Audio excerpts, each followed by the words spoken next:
Hey everyone, this is the mind of Lilith, and thank you for joining me today. I hope you're all doing well. So, today I wanted to quickly share my thoughts about Monique's interview with Shannon Sharpe, which has gone viral, of course. And the first thing I want to discuss is what I liked, and then I'm going to share my thoughts about why I believe people say Monique is difficult to work with and why I don't think her husband, Daddy, is a good manager.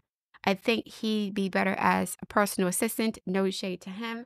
But to be honest, I'm surprised that my opinion of Monique and her situation has changed after this interview because she's been talking about the same problem with Hollywood and racism and colorism and all this other stuff for over a decade, right? And, I had some presumptions based on the interviews I've seen of her in the past. And I was like, okay, I'm going to hear more insight into what happened that would substantiate her previous claims and it would make me support her more. But I felt a little different by the end of this interview, and I'll share with you why that was the case. So first, what I liked. I miss hearing women who talk like Monique. Her cadence, her tone, her accent, her intellect, her swagger. She sounded like a grown, mature woman and not like these immature, young females who think that going through puberty and having sex makes them grown. So I enjoyed, hearing the banter between Shannon and Monique, and it was refreshing to see two strong, successful Black people talking without arguing, without getting defensive or being disrespectful. Now, to Shannon Sharpe really quickly.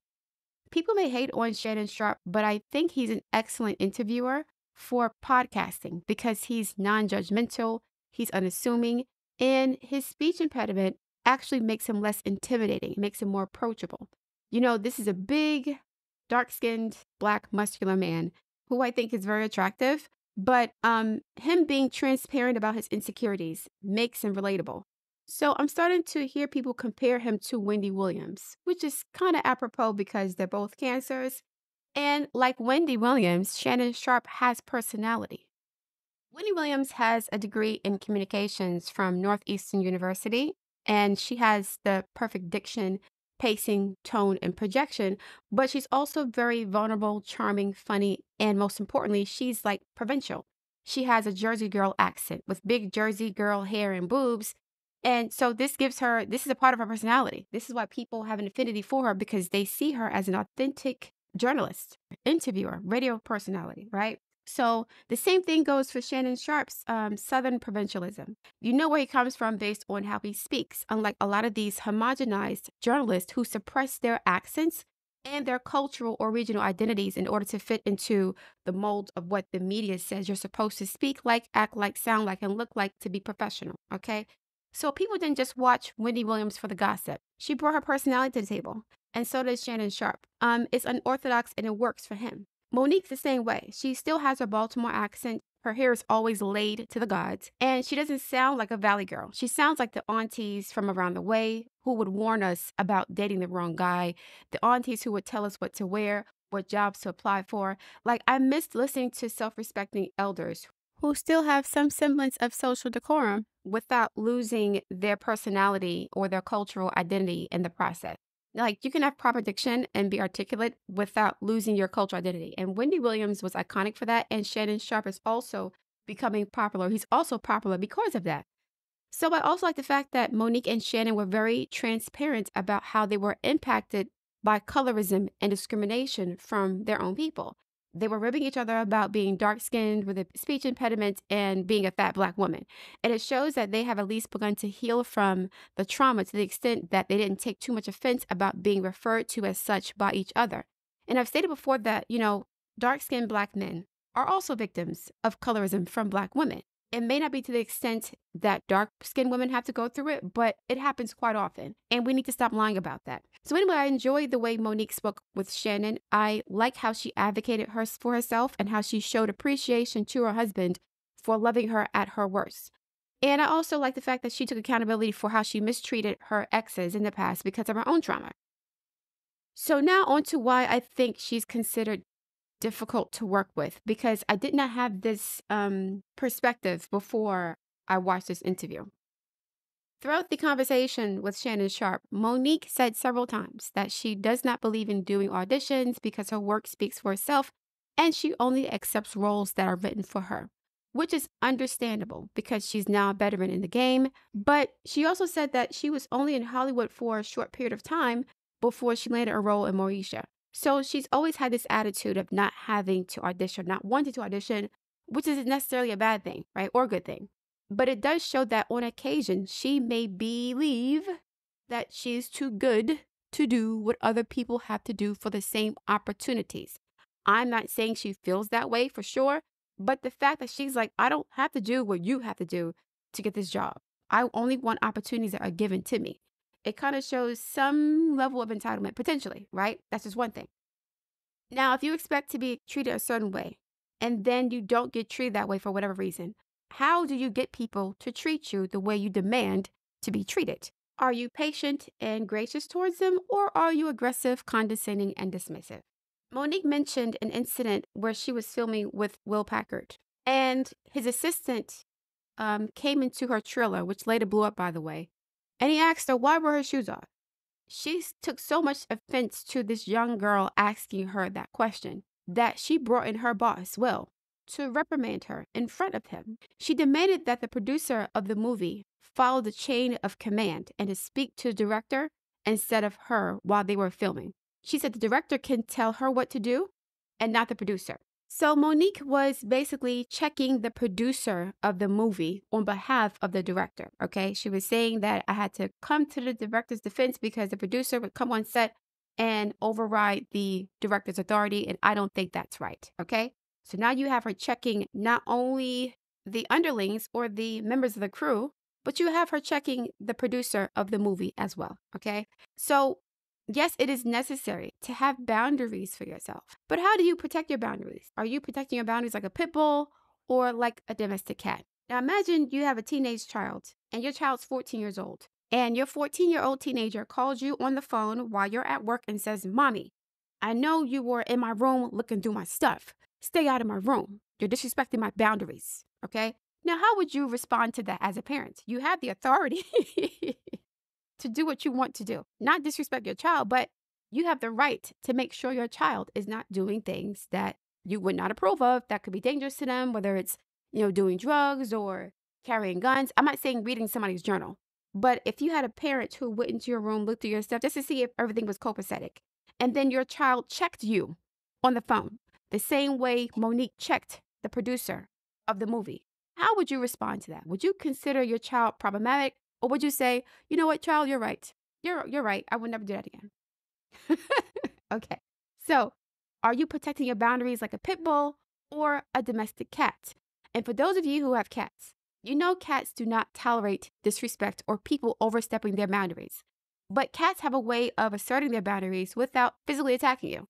They'll either ignore you or they'll stare at you like you're crazy. They'll walk away. Or if they feel like they're in danger, they'll even run away from you. They don't attack unless they feel like they have to. Monique sounds like someone who's always ready to attack.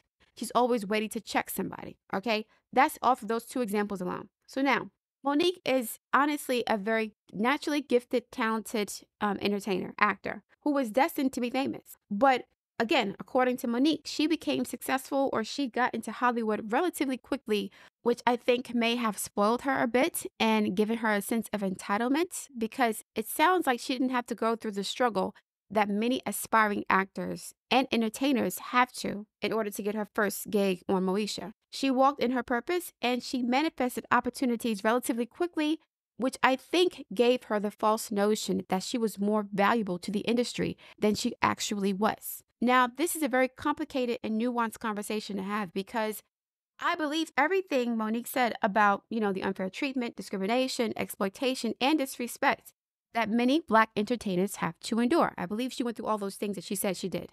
I believe all of her accounts of what she experienced.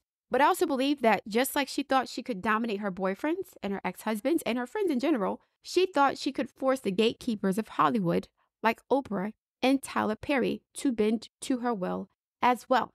But what she did not know at the time, when she told Oprah and Tyler Perry and Lionsgate no to promoting the movie Precious for free, She didn't know that Oprah and Tyler became the gatekeepers or black gatekeepers because they know how to play a rigged game of chess. And Monique didn't want to play someone else's game by their rules. She basically tried to rewrite the rules of someone else's game. So here's Monique's conundrum. What price was she willing to pay to stand on principle? It is very refreshing to hear a celebrity, an entertainer, politician, activist, or whatever stand on principles and morals. But having moral standards and principles can cost you personally and professionally. And I think the problem that people are having with Monique is that she's complaining about the price she chose to pay for standing on principle.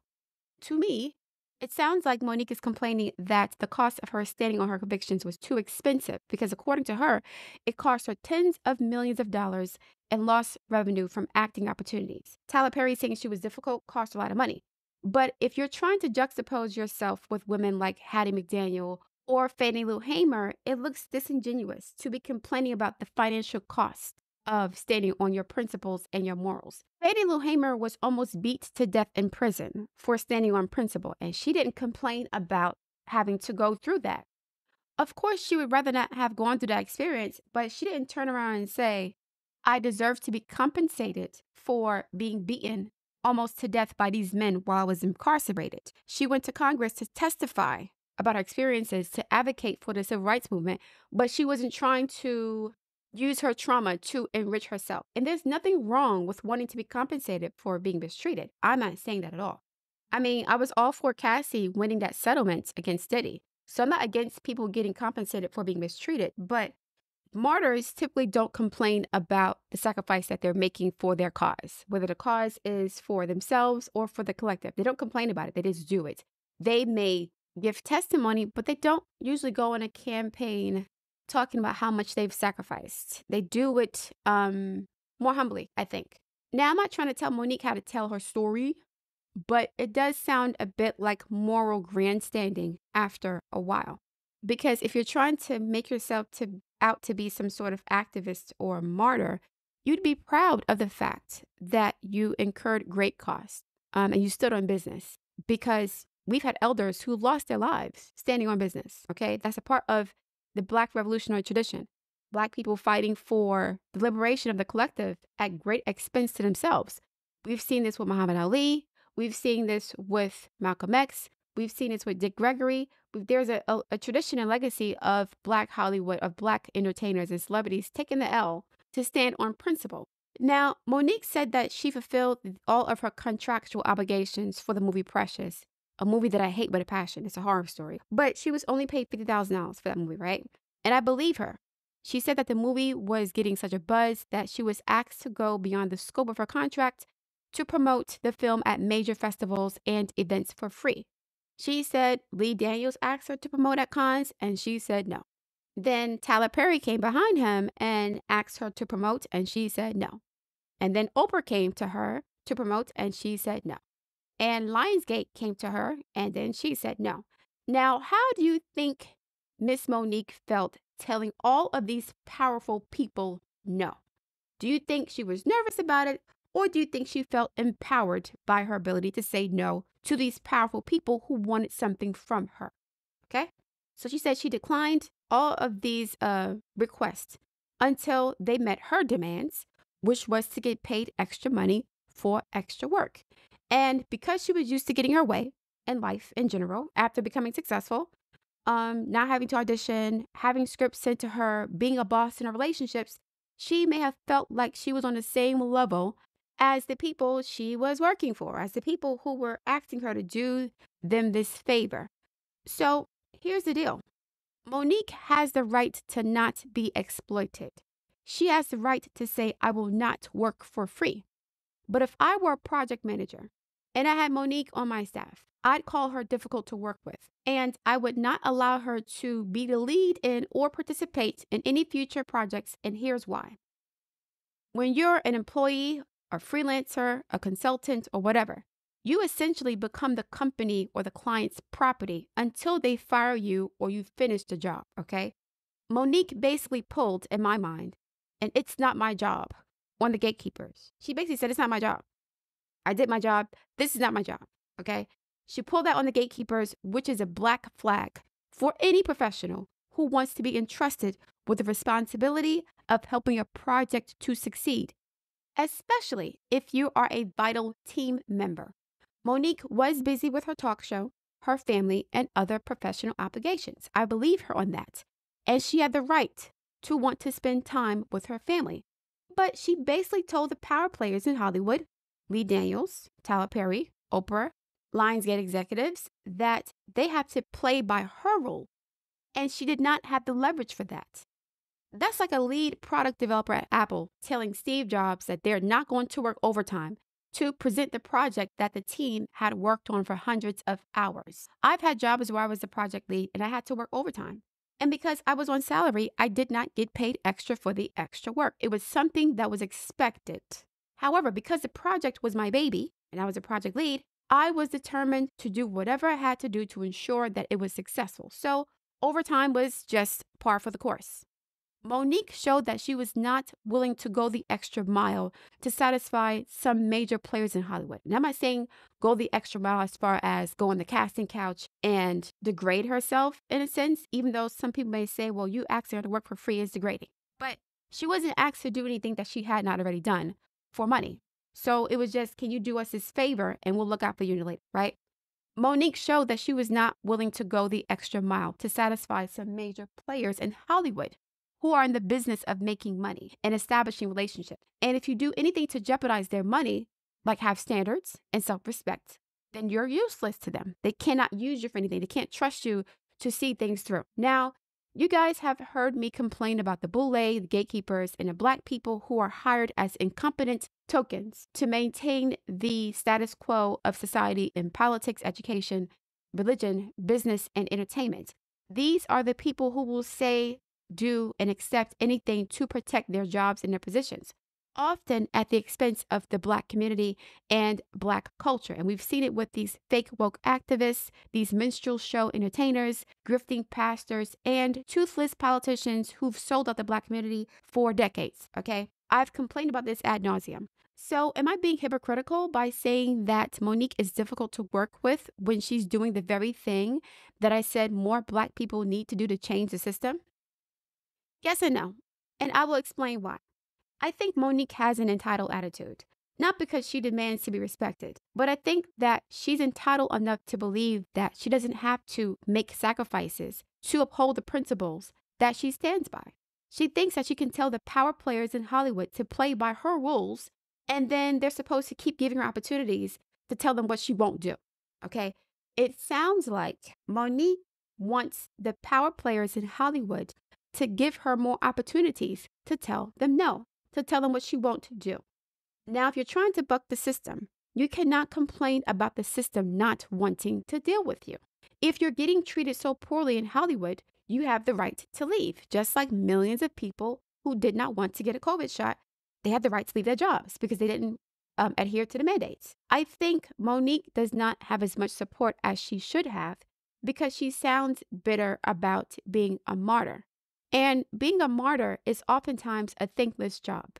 And you have to suffer personal or professional consequences for standing on business if you have self-respect. Now, just ask Drew Dixon, who used to work for Russell Simmons, and she had to leave the music industry as a whole because she wasn't willing to lay on her back for opportunities. Just ask Angela Bassett, who turned down the role of Munster's Ball because she didn't want to get smutted out on camera for an Oscar. You don't hear Angela being bitter because Lee Daniels wouldn't change the script to make her feel more comfortable playing the role of Letitia. Angela Bassett stood on business. She stood on principle, humbly, and without complaint because she believed that what she was doing was right. She believed that turning down the role of Letitia was right for her professionally. And so Halle Berry became the it girl. Halle Berry leaped over her in that regard. Now, I do think Monique is right to be upset about the way she was being treated in Hollywood. But Tyler Perry did not have to spread any rumors about her being difficult. Out of her own mouth, Monique told Oprah and Lionsgate no, okay?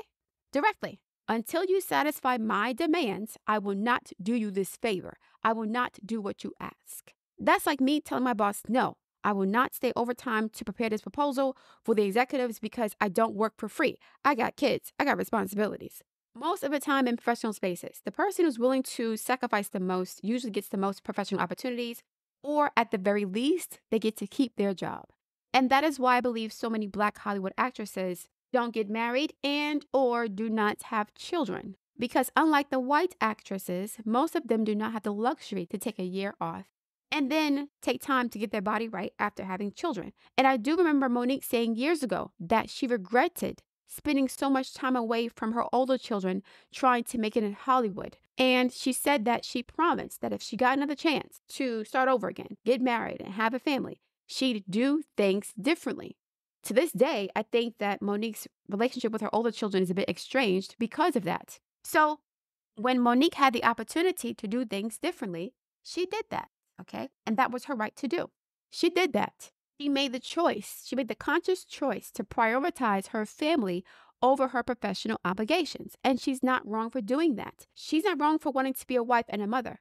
But to my knowledge, Octavia Butler does not have those issues. Viola Davis doesn't have these issues because she adopted her children. And so did Angela Bassett. Vivica Fox is not married, nor does she have any children. Whitney Houston, who I believe was once the highest paid actress in Hollywood, resented the fact that her career as a Hollywood actress and a singer took her away from her husband and her child. Monique wanted to have it all: the husband, the kids, the family, and the successful career. And that's very hard to do without making some very difficult compromises. But it sounds like Monique resents having to make that choice because she's an alpha woman, right? Whitney Houston kind of suffered a breakdown because she said that, she was so tired of being on the road all the time. She wanted to be with her daughter, to see her grow up, and she didn't have the opportunity being like this super duper iconic celebrity. And at some point, she pulled away from the industry. She pulled back and sabotaged her talent because she knew that as long as she had that talent, she would be in demand. And so Monique, on the other hand, thought that she could have it all, which a lot of women do. And if the men in Hollywood can have a wife and kids without jeopardizing professional opportunities, then why can't she? In the past, Monique said she turned down the extra promotion for Precious because she wanted to spend more time with her family. So essentially, she told the big wigs, who don't have children, by the way, right, that my family and my personal time is more important than this multi-million-dollar project. And she has the right to do that. But the industry also has the right to say that she's a liability because of this. A lot of women who are very ambitious choose not to have children or get married, or they wait until they're much older because they don't want to miss out on opportunities. Now, to be fair, just because you make personal sacrifices does not mean you're guaranteed success in Hollywood, especially if you're a Black woman. Monique was also very aware of this because Hollywood has a long history of dangling plastic carrots in front of Black actors and actresses, only to tell you that you have aged out of the game and you're too expensive. So there's no Meryl Streep or Helen Mirren or Sarah Jessica Parker opportunities for you as a Black aging actress. Like Taraji Henson, you still have to audition at 50 years old as an Oscar-nominated actress. So Black women have to deal with ageism, sexism, racism, featureism, which is being judged for their weight, their complexion, their phenotype, their hair texture. It is very hard for Black women in Hollywood because Black actresses are often given roles that fit racist tropes. The Mammy, the Sapphire, the Jezebel, the Mulatto, the Oprah. And if you don't look like Halle Berry, who is not as talented as the top actresses in Hollywood, in my opinion, then you're going to struggle. Halle Berry had children in her 40s because she wanted to be available for acting roles. But she had leverage because she was an international sex symbol like Angelina Jolie. She wasn't getting $20 million per movie because she could act her ass off. It was because people enjoyed looking at her, so they would buy tickets just to see her do whatever. Monique does not have that leverage as a fat Black woman. So the reason why there seems to be no resolve in the situation with Tyler Perry and Oprah and the other people is because everyone is right. Monique had the right to say, I'm reclaiming my time. I do not want to promote the movie for free. But Tyler Perry, Lee Daniels, Oprah, and the other bigwigs also have the right to say she has too many rules to play the game by our rules. Her rules do not converge with our rules. If there's no convergence, then there's no room for negotiation. And if we can't negotiate, we cannot work together. And when you have millions of dollars on the line, we need 100% compliance. We cannot have people with standards working for us. Standards are expensive. Standards are limiting. And this brings me to my point about Monique's husband, Daddy. Now, Monique said that her husband helped her raise her. He gave her the space and the grace to work through some of her trauma that she experienced as a child, which is good. And I believe her. I commend him for loving her enough to do that. Side note though, would Monique have been elevated from friend status to wifey status if she didn't become successful? That's the question I wanted to ask, because she said that they had been friends for so long, so many years. He had attended her weddings. You know, he was the homeboy she would contact when she was going through emotional problems with her exes. And at one point, he wanted to make a move on her. And I wonder, why did he decide to do that after all that time? Another conversation. But just because your husband is good for you personally does not mean that he's good for you professionally. So unless Monique's husband has been vetted by the industry, like Kelly Rowland's husband, Tim Weatherspoon, unless Monique's husband has a law degree, or unless he's managed other clients besides Monique, his wife, he will not be respected in the industry, and therefore his ability to negotiate is limited. Instead of playing hardball with a tennis racket, her husband should have encouraged her to make a choice, either go all in or do not. Monique already had everything that she wanted personally, a husband and young children to raise. So at that point, she should have been able to do what Will Smith did, what Denzel Washington did, what Samuel L. Jackson did, what Viola Davis did. And that is to take advantage of every professional opportunity, because she knew her husband was taking care of her on the home front. But again, Monique's professional opportunities were limited because she made her family a priority, which is a no-no for any woman trying to reach the heights of her career.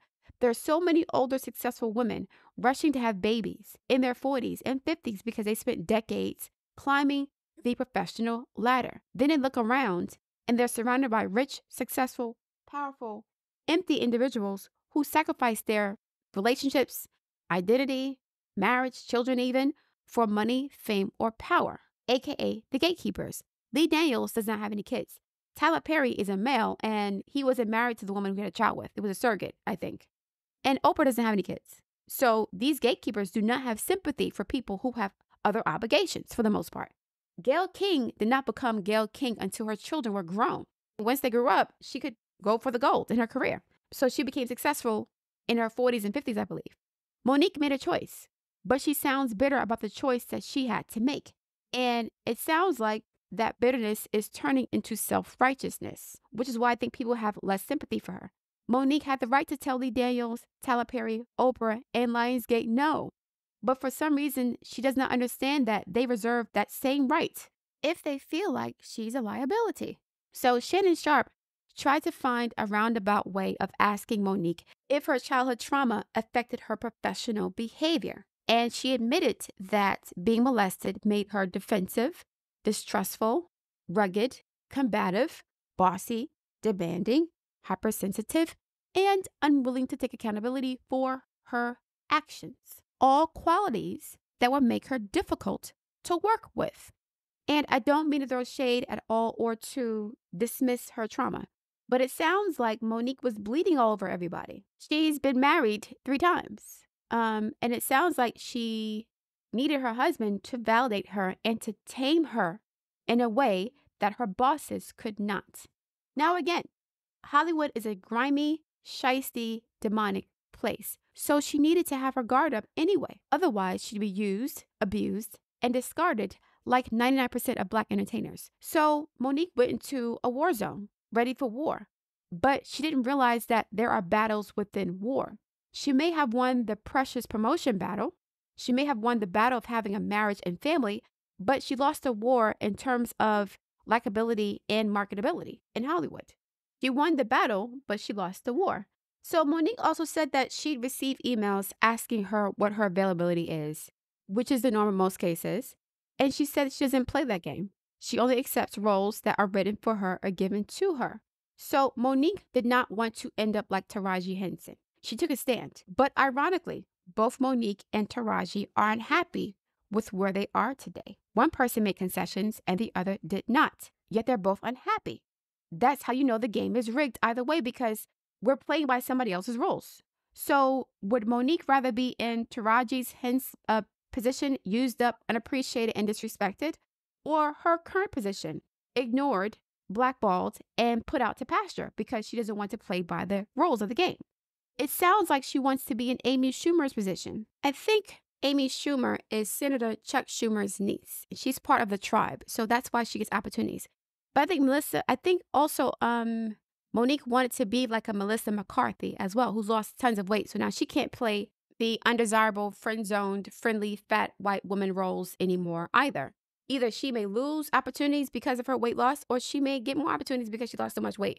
So Monique wanted to be treated like a white woman. And there's nothing wrong with wanting to be treated with power and respect, but she's not a white woman. We've gone through this in Hollywood for many, many decades. And to be honest, it sounds like Monique overestimated her value in Hollywood. She is talented. She does work very hard, but there are plenty of other Black actresses who are willing to do what she won't do. Based on Monique's accounts of what happened with Tyler Perry and the other gatekeepers, it sounded like she tried to sun them. So why wouldn't they call her difficult? If you can't negotiate with someone for whatever reason, then they're hard to work with because you don't have mutual goals. The same thing with Melanie and Martell. They got divorced because ultimately they didn't have the same goals anymore. They had accomplished what they wanted initially, which was marriage and children and businesses. But from there was divergence, not convergence. And when neither party is willing to budge, you have to part ways. I think Monique was cool with parting ways as long as it was on her terms. But she didn't know that she was playing checkers instead of chess. Oprah didn't become Oprah by being combative and non-compliant. Whatever master told her she needed to do to make it, quote unquote. And now she's the queen maker. She sacrificed a lot for that position. And she wasn't going to bow down to Monique's demands when Monique could easily be replaced by another fat Black actress. Unlike Monique, Oprah has decades in the game. Okay, Monique looked up to Oprah, not the other way around. So when you're negotiating with people who are in positions of power over you, you have to negotiate from your position, not from their position. You over leverage yourself. You think you're talking to people on your level and you're not. You are the subordinate. But you're talking to the people who you are working for or people who have more power over you as if you're in charge. You may be in charge of your own life and your own decisions, but you're not in charge of how Hollywood works. Because Oprah has decades in the game and she has cachet, it's hard to replace her. She's a brand. She has wealth. So why would someone with wealth and power need to appease someone who does not have the same power and wealth? Monique did not have enough leverage to get paid for what she wanted. Tyler, Oprah, and Lionsgate all knew that if Monique was not humbled by being blackballed, that she could potentially become a monster, a bully. And Monique admitted that she was very difficult to deal with before she married Daddy. Once you give into the demands of a bossy, ornery person, what do you think happens next? They become more ornery, more demanding, and bossier. Monique said she used to use her money to control her men in a sense, right? She said she ran this. And she checked her men regularly. So she thought she was going to be able to check Oprah or Tyler Perry. Oprah is the queen maker. So yes, Oprah, Tyler Perry, and Lee Daniels were correct. Monique is difficult to deal with. Yes, Lee Daniels apologized and Tyler Perry admitted that he was wrong for saying that Monique was difficult. But Monique told Oprah no to her face. She told Lionsgate executives no. So to be quite honest, Tyler didn't have to say anything.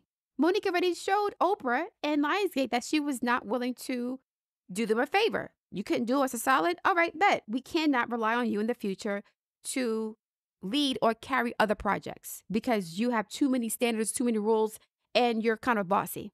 And we don't need our subordinates bossing us around. We have too much money to make here. So I think Monique is difficult to work with, to be honest. She may be cool to hang out with at the club. She may bake a great pound cake. But when it comes to professional relationships, I think she's doing too much for what she wants. If you want Hollywood fame, success, money, and opportunities, you have to play their game. And if you don't want to play their game, then you should quit, just like everyone else who hates their job. You cannot complain about how horrible and unfair Hollywood is, but then dry beg for more opportunities to work with people who you've dragged publicly. I think Lee Daniels told her years ago that she had to play the game. And that sounded a bit more insidious than it was. Playing the game in her situation meant promoting the film for free. Okay. Of course, it sucks. But when you're working for someone else, taking L's is kind of expected, especially if you want to advance professionally. If you're the type of person who always says no, then you're going to limit your opportunities, period. That's common sense. So, if Monique was willing to say no in terms of promoting Precious for free, what would stop her from saying no in the future if other opportunities came up? Now you're seen as unreliable and difficult to work with. So, this is why a lot of the elites, boule, gatekeepers, or whatever, they keep their mouth shut about the agenda against Black culture and the Black image, because as soon as they talk, they risk losing everything that they've bent over for. So, does Monique want to be a house slave or a field slave? Either way, she's going to be a slave, like Taraji. But if you want to be a house slave, don't use the plight of the field slaves to campaign for position in the house, which a lot of celebrities do. A lot of celebrities weaponize the plight of Black society to hoist themselves into positions of power and privilege, and then they use that same power against the very people who they were supposed to be uplifting. Now, I'm not saying that Monique is doing this, but it tracks for most of these celebrities like Jay-Z or Byron Allen or Al Sharpton, etc. So these people will play their sister girl hotep games to cloak themselves in the identity of the marginalized. Then they become the gatekeepers who maintain the status quo, abusing their power, colluding with our enemies, right? So it sounds like Monique doesn't know if she wants to be a martyr or a Philistine.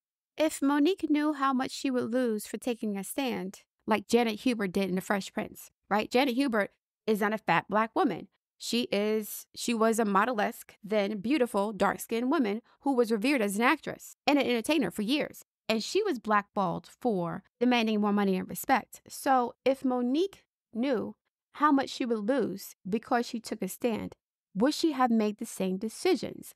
Like the people who lost their jobs after rejecting the vaccine, like Muhammad Ali did when he lost his gold medal and was imprisoned for not going to Vietnam. Okay? Something tells me that Monique would not be complaining about Hollywood as loudly if she weren't blackballed, which is why some people may say that she's disingenuous. But Monique kept saying that she didn't receive as much sympathy because she was a fat Black woman. I think that's part of the problem, but I think the other part is what I said, the contradiction. If you try to burn a house down because you can't live in it, then the people who put out that fire will not want you back in that house. And in response, Monique can say, well, I didn't try to burn the house down until they kicked me out. Well, they kicked you out because you were bringing field slave politics into the big house. If you want to live in the big house, then you have to play by the big house rules. Just like the men that you were married to had to play by your rules because you made the money, the same thing applies here. So in summary, Monique made a choice. She chose to refuse to promote her own work for free. She chose to tell the most powerful people in Hollywood no. She chose to put her family over her professional success. And she had the right to make those choices. Those were not the wrong choices. But she has to understand that her choices did not align with what she needed to do to not be considered difficult in the industry.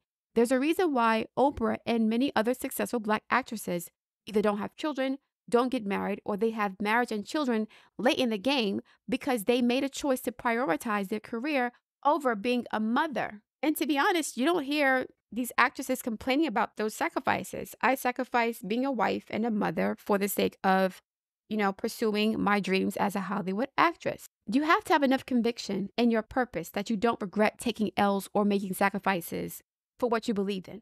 Monique sounds like she resents having to take the L, which is why she insinuated that Tyler Perry owes her millions of dollars. And I really don't think she wants to open up that can of worms because out of her own mouth, she said she told these major power players no to Cannes for a film that won an Oscar. She told Oprah no. Now, she may get a little settlement from Tyler Perry, but she will definitely be radioactive in Hollywood after that. So if she chooses to sue Tyler Perry, I hope she doesn't complain about the fallout.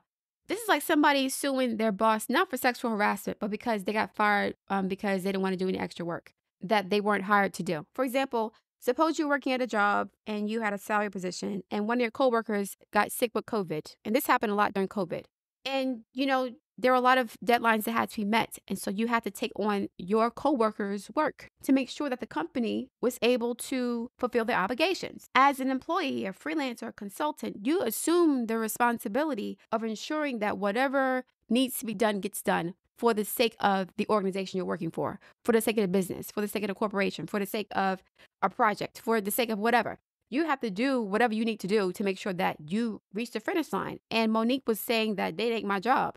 She pulled it, that ain't my job. Now, I'm not saying that Monique or anybody else should work for free, but most people, if they have a salary position, I'm not saying police officers or teachers or whatever. If you work in the private sector and you're a salaried worker, more than likely you don't get extra money for doing extra work. You don't. And so, as I always say, make sure your actions align with the outcomes that you want. And it sounds like Monique's action of saying no multiple times resulted in outcomes that were undesirable for her. And she was entitled enough to believe that if you tell your bosses no multiple times, that you'll get the first right of refusal for future projects. There are too many starving Black actresses in Hollywood willing to do more for less than what Monique was demanding. And the gatekeepers know this because that's how the game has been rigged. When one house slave rebels, we'll find another house slave that will be all too happy for the opportunity to make millions of dollars acting, singing, dancing, and telling jokes. I also read that Monique and Cat Williams are going on tour together. And when I first heard this, I laughed. I really hope this doesn't backfire on Cat or Monique. Because Monique sounds like she has a very bossy alpha personality, and so does Cat. And so when you have two alphas working together, there tends to be a butting of heads. Now, did I leave anything out? Okay, I wanted to reiterate this point. I'm not saying that Monique should not have spoken up about her grievances. This is what I think more celebrities should stand on their square, if they still have one left, and be honest about their experiences dealing with the industry, whether it's music or fashion or movies or TV, whatever. I think they should be more honest and transparent about their experiences. But a lot of Black people want white acceptance and white validation. Because of this, you're at the mercy of the system that you are participating in. And so you don't have a lot of leverage because you didn't make the rules. And the people who become successful in the industry, they became successful by playing by the rules. So overall, the interview was actually pretty good. I liked it just as much as Cat Williams' interview. Shannon Sharpe is doing a good thing here. He's getting some blowback and some hate from the gatekeepers who are saying that his show is becoming gossipy in a sense. But, it is what it is. All right, guys, I'm going to leave it there. I look forward to your feedback. Please like, share, and subscribe, and I will speak to you soon.